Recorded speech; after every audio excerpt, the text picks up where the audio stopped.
शहरातील कॉटन मार्केटमध्ये राहणाऱ्या बिंदूच्या घरी शहर पोलिसांनी गोपनीय माहितीवरून धाड टाकली। या घरामधील एकूण वातावरण आणि मायलेकींसाठी तयार केलेलं यातनागृह पाहून पोलिसांचा देखील थरकाप उडाला। हे दृश्य त्यांना झिंझिण्या आणणारं होतं। या प्रकरणामध्ये अल्पवयीन पीडित मुलीच्या तक्रारीवरून पोलिसांनी भोंदू महादेव परसराम पालवे याच्या विरोधामध्ये विविध कलमानुसार गुन्हा दाखल केलाय।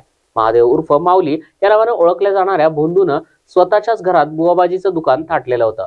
त्यानं विभक्त राहणाऱ्या नीतू जयस्वाल या महिलेला आपल्या जाळ्यात ओढलं। तिच्यावर दुष्टात्म्याचा प्रभाव पडला आहे असं सांगून तिला उपचाराची गरज असल्याचं भासवत त्यानं तिला घरी आणलं आणि मी तुझ्यासोबत तसेच तिची 14 वर्षाची पीडित मुलगी सुद्धा भोंदूबाबाकडे राहू लागली। सुरुवातीला या दोन्ही मायलेकी अतिशय धष्टपुष्ट आणि मानसिकदृष्ट्या स्थिर दिसत होत्या असं शेजाऱ्यांकडून पोलिसांना कळालेलं आहे। नंतर मात्र या भोंदूनं त्यांच्यावर अघोरी उपचार सुरू केले। त्या दोघींना डांबून ठेवण्यासाठी पडक्या जागेत पत्र्याची खोली तयार केली आणि या खोलीमध्येच दिवस रात्र त्या मायलेकी राहत होत्या। त्यांना स्वच्छ जागा देखील उपलब्ध नव्हती, तसेच लघुसंख्येसाठी बाहेर पडण्याची त्यांना परवानगी देखील नव्हती। तिथेच त्यांना हा विधी करावा लागत होता। उपचाराच्या नावाखाली महादेव त्या मायलेकींना गरम सळीनं चटके देत होता, मारहाण देखील करत होता। या दोघींच्या अंगावर मारहाणीच्या अनेक जखमा पोलिसांना दिसलेल्या आहेत।